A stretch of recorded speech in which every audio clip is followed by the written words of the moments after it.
Hello friends, आज इस video में हम बात करेंगे कि डेंटल इम्प्लांट्स के नुकसान क्या क्या होते हैं। फ्रेंड्स, डेंटल इम्प्लांट्स कौन होते हैं? जो मिसिंग टीथ को रिप्लेस करते हैं। तो उससे कोई कॉम्प्लिकेशन भी हो सकता है, उसका कोई नुकसान भी है। तो फ्रेंड्स, ये जानना आपके लिए बहुत जरूरी है कि डेंटल इम्प्लांट्स के क्या नुकसान हो सकते हैं before going for dental implant treatment. तो फ्रेंड्स, आज का वीडियो बहुत ज्यादा जरूरी है उन सभी लोगों के लिए जो अपने मिसिंग टीथ को रिप्लेस करना चाहते हैं। तो friends, without delaying any more, let me start. Channel को सब्सक्राइब नहीं किया है तो प्लीज कर लीजिएगा।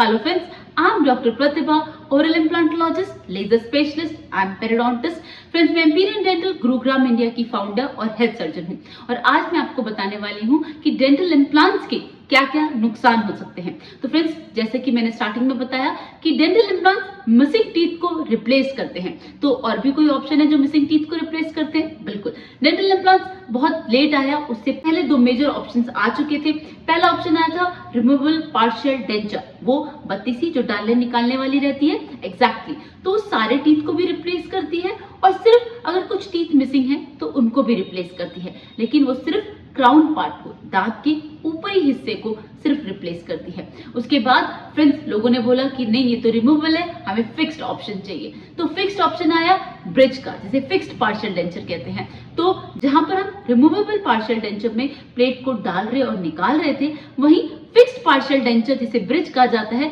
वो एक बार लगाने पे फिक्स हो जाता है। लेकिन जब फिक्स्ड पार्शियल डेंचर आया तो अपने साथ एक बहुत बड़ा ड्रॉबैक लेकर आया। वो ड्रॉबैक था फ्रेंड्स, साइड के टीथ का सपोर्ट। तो जो टीथ मिसिंग है उनको सपोर्ट देने के लिए हमें साइड के टीथ का सपोर्ट लेना होता है, तो उनको थोड़ा रिड्यूस करना होता है। तो ये ऐसी बात हो गई कि किसी को सहारा देने के लिए आपको किसी को कमजोर करना पड़ रहा है। तो friends, yes, they are good option, they replace the missing teeth, they are fixed option, but they have a major disadvantage, वो साइड के टीथ को कमजोर करते हैं। दूसरा एक और बहुत बड़ा ड्रॉबैक है फ्रेंड्स, जो अभी तक मैंने दोनों ऑप्शंस बताए आपको, वो दोनों सिर्फ क्राउन पार्ट, दांत के ऊपरी हिस्से को रिप्लेस करते हैं। उन दोनों में से कोई भी ऑप्शन नहीं जो दांत की रूट को रिप्लेस करे। तो अब दांत की रूट का क्या सिग्निफिकेंस है? टूथ की जो रूट है वो जॉ बोन की हाइट को मेंटेन करके रखती है। वो कैसे? फ्रेंड्स, जॉ में रूट है तब तक जॉ बोन इंटैक्ट है, तो जैसे ही दांत निकलता है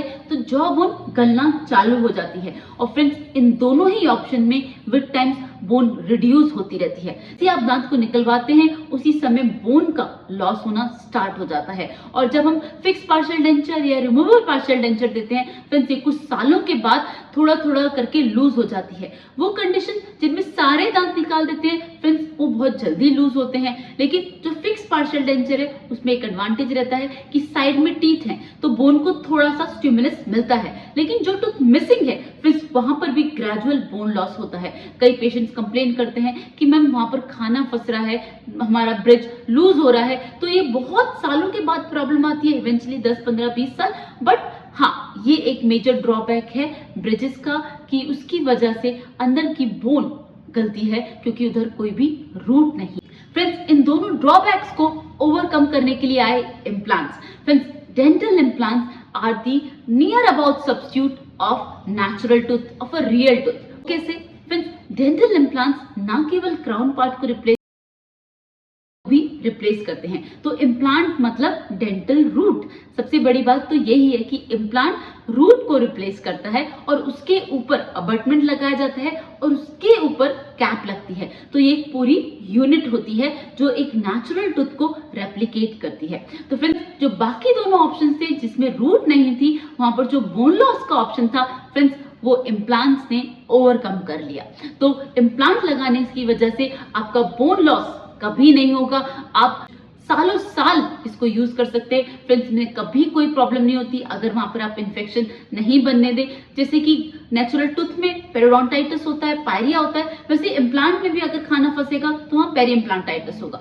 वो किसी भी टूथ में इन्फेक्शन होता है। बट फ्रेंड्स, अगर आप उसे मेंटेन रखते हैं, वहां पर खाना फंसने नहीं देते फ्रेंड्स, इम्प्लांट्स आपको एकदम नेचुरल टूथ की फीलिंग देते हैं। आपको कभी लगता ही नहीं कि आपके मुंह में आर्टिफिशियल टीथ है। फ्रेंड्स, इम्प्लांट का जो मेजर एडवांटेज है कि वो आपकी रूट को भी रिप्लेस करते हैं, जो बाकी दोनों ऑप्शन नहीं करते, तो उसकी वजह से आपकी जॉ बोन इंटैक्ट रहती है। तो जॉ बोन इंटैक्ट रहती है तो उससे आपका फेशियल प्रोफाइल मेंटेन रहता है, स्किन की इलास्टिसिटी मेंटेन रहती है और आप काफी यंग दिखते हैं। उसके अलावा फ्रेंड्स, इम्प्लांट को प्लेस करने के लिए हमें साइड के टीथ को रिड्यूस नहीं करना पड़ता। तो सिर्फ और सिर्फ वो टीथ जो मिसिंग है हम उन्हें रिप्लेस करते हैं और उनकी जगह पे डेंटल इम्प्लांट्स को प्लेस करते हैं, जिससे कि आपको कभी लगे ही नहीं कि आपका कोई टूथ मिसिंग था।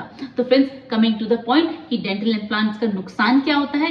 फ्रेंड्स, अभी तक ऐसा कोई भी प्रूवन फैक्ट नहीं है कि डेंटल इम्प्लांट से कोई भी नुकसान होता हो। सिर्फ और सिर्फ एक डिसएडवांटेज है इन दोनों के कंपैरिजन, रिमूवल पार्शियल डेंचर और फिक्स पार्शियल डेंचर के, कि इम्प्लांट की थोड़ी कॉस्ट ज्यादा होती है इन दोनों के comparison. Otherwise implant is the best option to replace your missing teeth. Friends, वो मैंने भी आपको बताया है क्यों वो ज्यादा बेहतर है इन दोनों से। और फ्रेंड्स, फिर से मैं कहूंगी कि इम्प्लांट का कोई भी नुकसान नहीं होता। सिर्फ और सिर्फ आप वहां पर खाना मत फंसने दीजिए, वो आपको कभी भी फील नहीं होने देगा कि आपके मुंह में आर्टिफिशियल टीथ है। तो फ्रेंड्स, अगेन, इम्प्लांट से कोई नुकसान नहीं होता। अभी भी आपके मन में इम्प्लांट से रिलेटेड कोई भी डाउट है तो मुझसे कमेंट सेक्शन में पूछ सकते हैं। चैनल को सब्सक्राइब नहीं किया तो प्लीज कर लीजिएगा। See in the next video. Thank you. Don't forget to flaunt your beautiful smile, and that makes you so beautiful.